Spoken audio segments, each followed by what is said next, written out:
Nous sommes en Dordogne, au cœur du Périgord vert. C'est ici que Jean-Pierre Faure a créé en 2002 le monastère bouddhiste zen de Kanchoji, à la Coquille, dans ce lieu chargé d'histoire. Le lieu où nous sommes, comme on le voit avec derrière moi une croix, ça a été une maison de jésuites. Cette maison de jésuites avait comme caractéristique d'accueillir des gens pour des retraites.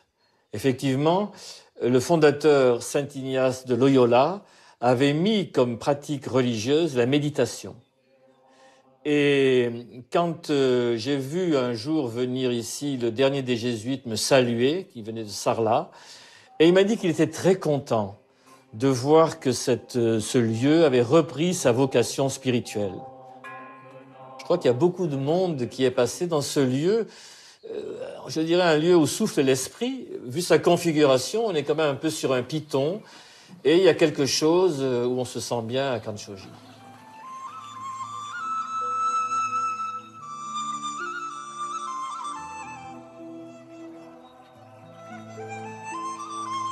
Dans ce monastère de Kanchoji, quand j'arrive, je retrouve un petit coin de Japon. Alors, quand on vient ici, voilà, on laisse tomber l'avidité. Les trois poisons sont l'avidité, la colère et la haine. C'est vraiment la base de l'enseignement du Bouddha. Alors, la première impression, quand je viens ici, c'est la beauté du temple. C'est quelque chose à quoi je suis très sensible. Et ça me fait penser à cette parole de Platon que je trouve tout à fait vraie. Le beau, c'est la splendeur du vrai. Et je trouve que le Dharma se dit bien, s'exprime bien dans la beauté de ce temple.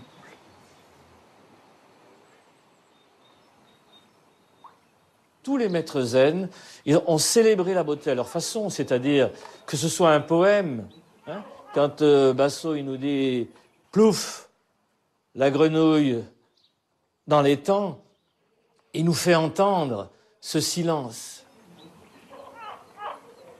Par l'art, on peut montrer l'essence des problèmes existentiels et la façon dont on peut les résoudre avec beaucoup de calme, beaucoup de sérénité et beaucoup de plaisir et de beauté.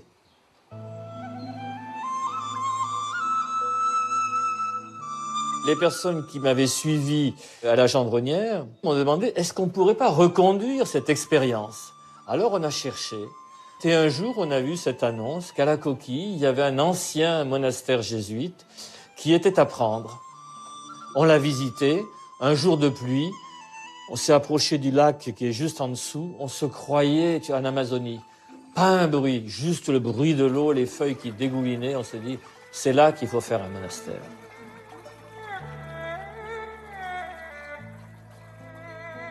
Une idée qui a enthousiasmé Minamizawa Roshi, l'abbé du temple de Heiji au Japon. Il revient d'ailleurs encore aujourd'hui, régulièrement à Kanchoji.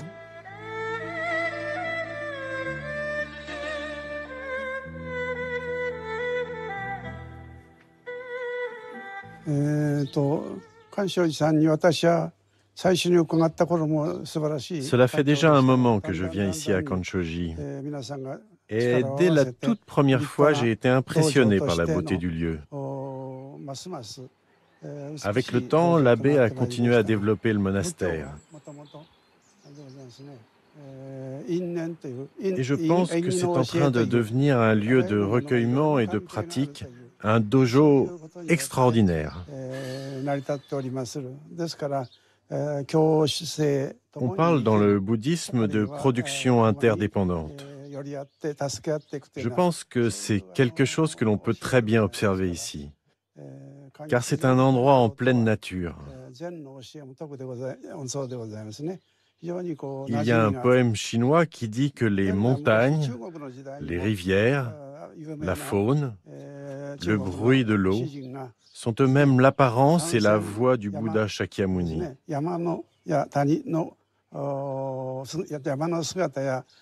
Et je pense que cette explication du dharma naturel se ressent de manière très forte ici. Et j'en suis très heureux.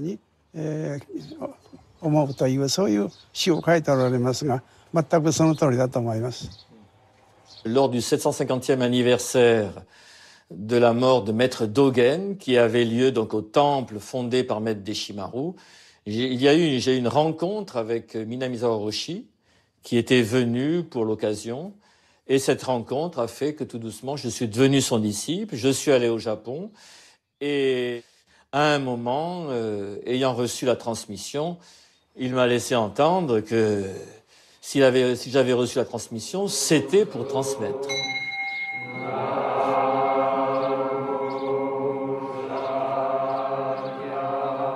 Cette harmonie, voulue par l'abbé, se reflète notamment dans les constructions, où rien n'est laissé au hasard.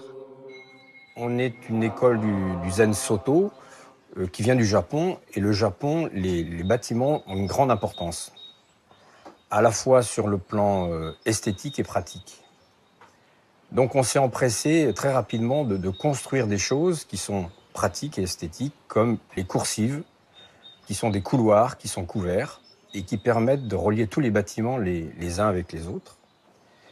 Et bien sûr, ça, on l'a fait en bois, parce que le bois est facile de construction. Et une des caractéristiques de notre pratique, c'est de faire le maximum de choses par nous-mêmes. Bien sûr, ces matériaux sont le plus écologique possible, donc non traités, parce qu'on met quand même un accent particulier sur la qualité de vie, à la fois sur la nourriture, mais aussi les lieux dans lesquels on dort, on habite.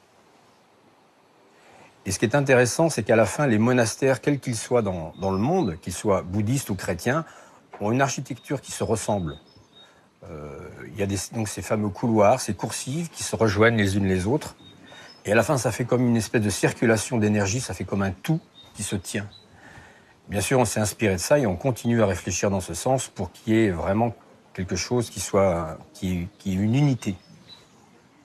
Eh bien, nous nous trouvons devant notre dernière réalisation, qui est la maison de l'abbé, qui, comme le dojo, est une maison entièrement écologique. Et alors, pour l'anecdote, cette maison, c'est non seulement la dernière construction, mais c'est aussi celle qui se trouve sur le point le plus haut du monastère, parce que symboliquement, la maison de l'abbé représente la tête. C'est la personne qui dirige, c'est l'enseignant. L'abbé insiste sur un autre aspect, l'attention portée à l'écologie et à la planète.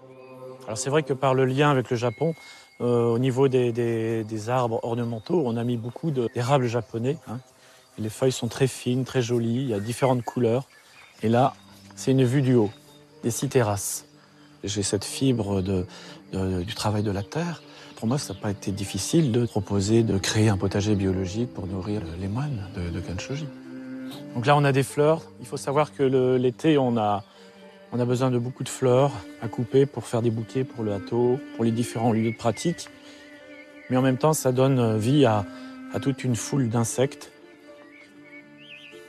Alors là, tant pis, on va marcher entre les oignons, c'est pas très gênant. Alors ça c'est de la bourrache. Il faut savoir que c'est une fleur qui est très mellifère, donc qui donne à manger aux abeilles, aux bourdons. Là, ce sont des concombres, des jeunes pieds de concombre qu'on a plantés pour faire les tsukemono, les légumes lacto-fermentés qu'on mange le matin avec le riz. Il y a l'idée de respecter la vie, de la protéger. Mieux un jardin est diversifié, mieux c'est pour accueillir plein d'êtres vivants. Donc j'essaie de mettre toutes les variétés de légumes, les légumes racines, feuilles, fleurs, fruits, pour créer justement de la biodiversité. Parce que c'est ça qui fait qu'on rend vivant un sol, on rend vivant un coin de terre. Le temple de Kanshoji compte une vingtaine de permanents. Parmi eux, Ève, la benjamine de la communauté. Mais ici, c'est un lieu vraiment de formation où il y a comme une équipe, quoi. On est tous ensemble, dans un même truc, dans une même pratique et on s'aide mutuellement. Pour faire vivre ça, faut avoir beaucoup d'énergie et beaucoup d'envie. Et si on commence plus tôt la pratique, évidemment, c'est plus simple, peut-être. C'est plus simple, mais bon, à des moments, c'est un peu compliqué. Mais ouais, C'est quand même important de l'avoir, la jeunesse dans un monastère. Ça amène la jeunesse. La jeunesse amène la jeunesse. Un avis partagé par Charlotte, qui, après un chemin chaotique en Angleterre, a trouvé ici la sérénité. Avant que je n'arrive ici, j'étais désespérée. J'ai lu beaucoup de livres de philosophie intéressants et j'avais des idéaux, mais personne n'était capable de proposer une manière de vivre. Ça restait toujours intellectuel. Et j'étais constamment déçue. Rien n'avait de sens et je ne voyais pas d'alternative. Quand je suis arrivée ici, j'étais très impressionnée par la façon dont les gens pratiquaient, la manière dont ils fonctionnaient. Le partage, la coopération, l'engagement dans le service. Les gens qui se dépassent constamment.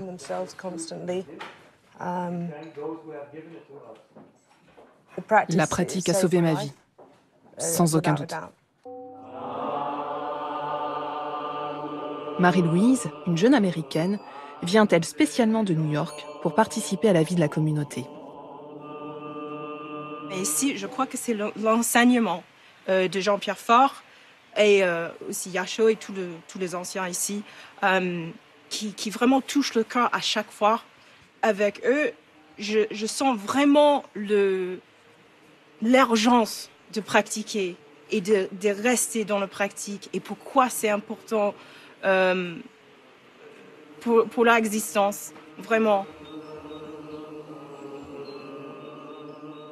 Je suis fidèle? Non, peut-être. Oui, c'est ça. Il y a une sorte de fidèle, mais basé sur la gratitude et aussi dans le pleine confiance qui m'inspirait de rester ici à Kanchoji en particulier. Voilà. Je mets l'accent sur la qualité des rapports des gens entre eux. C'est-à-dire qu'il y ait une véritable communication, que l'on aille au-delà des petites différences, des petites difficultés, et qu'à la fin, on se rencontre d'esprit à esprit. Pour moi, la religion véritable, c'est celle qui permet aux êtres humains, quels qu'ils soient, de vivre en paix les uns avec les autres. Et l'enseignement du Bouddha, ce n'est que ça. Et que dans un monastère, il y ait un bassin, un étang avec des poissons, c'est le symbole de l'attention qu'on porte à toutes les formes de vie. Donc c'est vraiment la compassion qui s'exerce vis-à-vis de toutes les existences. Aujourd'hui, vous voyez un monastère qui est de dimension finie, où on peut accueillir un certain nombre de personnes. Qu'est-ce qu'il en sera demain? Je ne le sais pas. Je m'en remets à la Providence. De mon vivant jusqu'à ma mort, je fais l'effort pour cela, mais je ne contrôle pas la vie de l'univers.